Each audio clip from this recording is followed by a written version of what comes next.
The white powder on your brick is not a cosmetic problem. I want to establish that clearly before we go any further, because the masonry industry has spent considerable effort training homeowners to see efflorescence, which is what that white powder is called, as a surface staining issue requiring periodic cleaning, and that misclassification is the foundation of a repair model that routes every water-related brick complaint toward tuckpointing and repointing work, averaging $500 to $2,500 per project. When the actual mechanism behind the staining, the spalling, and the mortar deterioration is a $2 bottle of penetrating sealer applied once every 10 years. The white powder is not on your brick. It is coming out of your brick. It is dissolved mineral salt that was inside the brick and mortar matrix, carried to the surface by water moving through the masonry from outside to inside and back out again. The water that carried it in is the problem. The salt is the diagnostic signal. Every time you see efflorescence on a brick surface, you are looking at evidence of water infiltration into the substrate. The masonry contractor who quotes you $2,400 to regrind and repoint those mortar joints is addressing one pathway for that water. He is not addressing the porosity of the brick itself, the porosity of the remaining mortar, or the fundamental mechanism that will produce the same efflorescence on the newly repointed joints within 5 years when the fresh mortar absorbs its first winter of rainfall. I am Dr. Cole Ward, 38 years as a licensed structural engineer. Masonry assessment was a substantial and recurring part of that work. Brick facades, chimney stacks, retaining walls, foundation width assessment, parapet wall inspections. I have reviewed the failure progression of masonry water infiltration from initial efflorescence staining through mortar joint deterioration to brick spalling to interior moisture damage in more properties than I can accurately count. The progression is consistent. The mechanism is identical across every case. Water enters the porous masonry substrate. It migrates through the material. It deposits dissolved minerals at the evaporation front. It freezes in the pore structure during cold weather. It expands. It disaggregates the material from the inside. It repeats. Over years and decades, this process converts sound brick and mortar into a progressively deteriorating facade that generates an escalating series of repair proposals, none of which addresses the entry of water into the substrate at the capillary level, because the compound that addresses that mechanism costs $2 and generates no service revenue. Brick is a fired clay ceramic. It is not a solid, impermeable material. The firing process that converts raw clay into brick creates a network of micropores throughout the material. Those pores are the same channels that allowed the brick to be fired evenly. The heat and combustion gases needed pathways through the material during firing, and those pathways remain in the finished product. Mortar, the Portland cement and sand mixture in your joints, is similarly porous. A masonry wall is, from a moisture science perspective, a highly porous substrate that presents a large surface area to rainfall, condensation, and ground moisture. The Brick Industry Association Technical Note 7 on water penetration resistance documents that all brick masonry absorbs water to some degree under rainfall conditions. The document specifies water absorption rates by brick type and mortar type, and provides design guidance for managing that absorption through appropriate drainage and flashing details.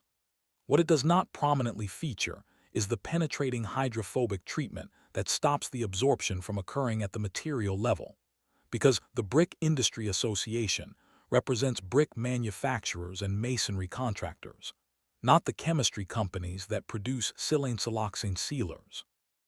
The efflorescence process works as follows. Rainwater contacts the brick face. The pore structure of the brick draws water inward by capillary action, the same mechanism that draws water up a paper towel when you touch the corner to a spill. The water migrating through the brick dissolves soluble salts present in the brick, the mortar, and the backing materials, calcium sulfate, sodium sulfate, potassium carbonate, and other mineral compounds that are natural components of fired clay and Portland cement. As the water reaches the outer surface and evaporates, it deposits the dissolved salts as a white crystalline residue. That residue is efflorescence.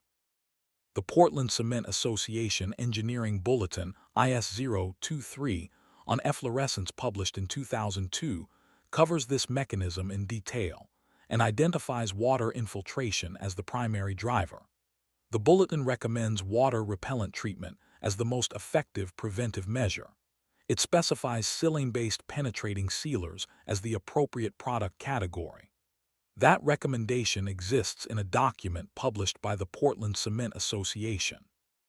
It has never appeared on a residential masonry contractor's proposal, in my experience, reviewing such proposals. The freeze-thaw mechanism is the second stage of the damage process, and the one that converts a cosmetic issue into a structural one. Water absorbed into brick pore structure expands by approximately 9% when it freezes. In a brick that is saturated from repeated rain cycles, that expansion occurs throughout the pore network simultaneously during the first hard freeze of the season. The expanding ice exerts outward pressure on the pore walls. The clay matrix of the brick absorbs some of that pressure elastically. When the pressure exceeds the tensile strength of the clay, which happens progressively over years of repeated freeze cycles, not immediately, the pore walls crack. Over multiple seasons, those micro-cracks propagate and merge. The brick face begins to delaminate from the body of the brick in thin, parallel layers. This is called spalling, and once it begins, it accelerates with each subsequent freeze cycle, because the delaminating face presents new pore surfaces to water infiltration. ASTM Standard E514 provides the test methodology for measuring water penetration through masonry, and the data from that testing shows that spalled brick surfaces allow water infiltration at rates 10 to 30 times higher than intact brick surfaces. The masonry contractor who arrives when your brick begins spalling will quote you for brick replacement at $15 to $25 per square foot. The Silane-siloxane treatment that would have interrupted the freeze-thaw damage cycle before spalling initiated costs 10 cents to 20 cents per square foot and takes an afternoon to apply. Silane-siloxane penetrating sealers are a class of organosilicon compounds that work through a chemistry fundamentally different from surface sealers and coatings. A surface sealer, paint, acrylic coating, or elastomeric waterproof membrane sits on top of the substrate and attempts to prevent water contact by physical barrier. Surface sealers trap moisture that is already inside the substrate, degrade under UV and freeze-thaw cycling, and require reapplication every 2 to 5 years. They also change the visual appearance of the masonry and can produce a plasticky or glossy surface that is aesthetically undesirable. Silane-siloxane compounds do none of these things. They penetrate the pore structure of the substrate by the same capillary action that draws water into the brick. Once inside the pore network, the organosilicon molecules react with moisture, and the silica compounds present in brick and mortar to form a covalent chemical bond with the pore walls. The bonded compound is hydrophobic. It repels water at the molecular level. The result is a pore network that is structurally intact and vapor-permeable but water-repellent. Liquid water cannot enter the treated pore under normal rainfall conditions. Water vapor, which is a gas rather than a liquid, passes freely through the treated substrate in both directions, which means moisture already inside the wall can continue to dry outward without being trapped. The Journal of Cultural Heritage published a review of silane and siloxane treatments for stone and masonry conservation in 2003 that documented this mechanism and confirmed its efficacy across a range of porous masonry substrates including fired brick, limestone, sandstone, and concrete. The Construction and Building Materials Journal published a long-term performance study in 2008 on silane-siloxane water repellents on brick masonry that documented maintained hydrophobic performance after 12 years of natural weathering exposure in a temperate climate. The Federal Highway Administration has specified silane-siloxane penetrating sealers for bridge, deck, and masonry infrastructure waterproofing since the 1990s. Bridges represent among the most demanding masonry waterproofing applications. Constant traffic loading, extreme temperature cycling, road salt exposure, continuous moisture.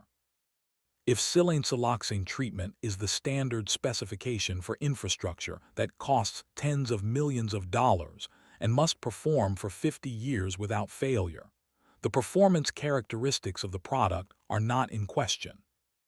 The National Park Service Preservation Brief 1 on Cleaning and Water Repellent Treatments for Historic Masonry Buildings, published in 2000, specifies silane-based penetrating sealers as the recommended treatment for water repellency on historic brick structures, cathedrals, government buildings, centuries-old masonry that cannot be replaced.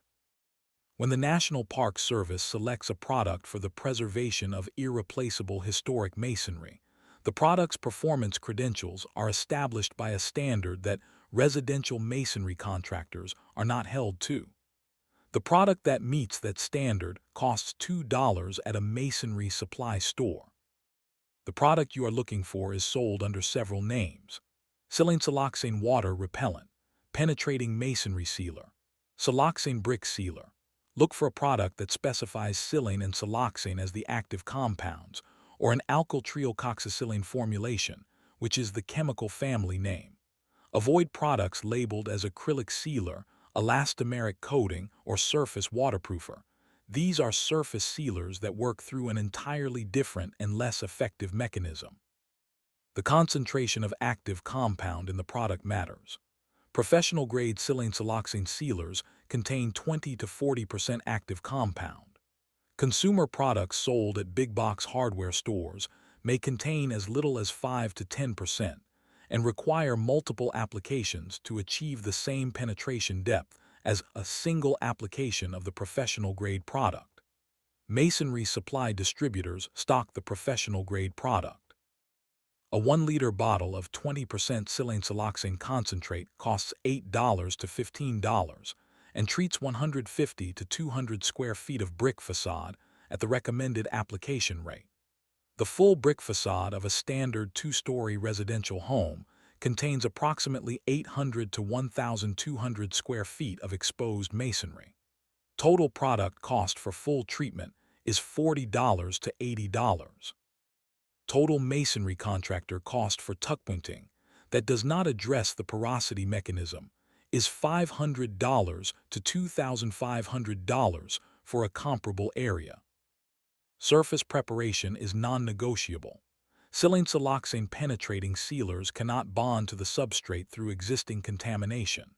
Efflorescence deposits must be completely removed before treatment. Apply a dilute masonry cleaner containing phosphoric or muriatic acid to the stained areas. Allow the specified dwell time. Scrub with a stiff bristle brush, and rinse thoroughly with clean water.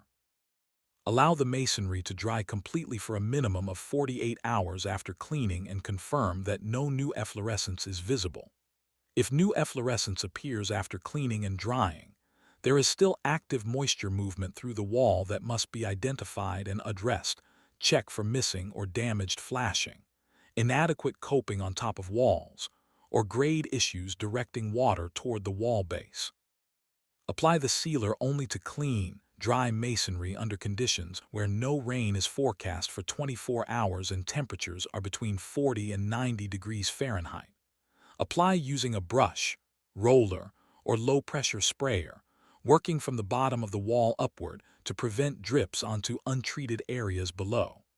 Apply generously enough that the brick and mortar are visibly wet. A second application over the first while the first is still wet or within 30 minutes of application ensures adequate penetration depth. The treated surface will appear slightly darker when wet and return to its original appearance as it dries. No surface film, no sheen, no change in texture. The protection is entirely within the substrate. The masonry contractor who quotes you $2,400 for tuckpointing will tell you that penetrating sealers are not effective on brick that has already experienced mortar joint deterioration, because water enters through the compromised joints rather than through the brick face. This is partially accurate and partially a redirection. For joints with active deterioration deeper than 1/4 inch, mechanical repointing of those specific joints before sealer application is a reasonable preparatory step. That repointing should cost a fraction of a full repointing proposal because only the deteriorated joints require attention. He will tell you that the sealer needs to be reapplied every 2 to 3 years. Professional-grade Silane-siloxane sealers at adequate concentration do not require reapplication on a 2 to 3 year cycle. The 12-year performance data from the Construction and Building Materials Journal is inconsistent with that claim. He will tell you that his tuckpointing mortar contains water-repellent additives that provide the same protection. Tuckpointing mortar with hydrophobic admixtures addresses the repointed joints. It does not address the brick face, the remaining original mortar, or the full substrate porosity. He will not tell you that the Federal Highway Administration uses the $2 solution on interstate bridge decks, because that information does not appear in the residential masonry service conversation. It appears in the engineering literature, in the preservation briefs, in the infrastructure specification documents that the masonry contractor holding your estimate has no professional incentive to read. The water has been moving through your brick since installation day. Every brick facade in every climate that receives meaningful rainfall absorbs water with every rain event, unless it has been treated with a penetrating hydrophobic sealer. Most residential brick facades have never been treated. The efflorescent staining that has been appearing on your mortar joints and brick faces is the diagnostic signal of that untreated absorption. The spalling that will follow if the absorption continues is the structural consequence. The tuckpointing that your contractor will propose when the spalling becomes visible is the revenue event that the untreated absorption was always going to produce. The Silane-siloxane sealer that stops the absorption costs $2 per liter. It bonds to the silica in your brick at the molecular level. It has been waterproofing cathedrals in Europe and bridge decks in America for 70 years. It has never appeared on a residential masonry repair proposal. Share this with someone whose brick is showing white staining right now. Subscribe if you want to know what other porous surface of your house has been absorbing water on the same schedule, in the same silence, with the same $2 interruption that the industry servicing it has never once volunteered.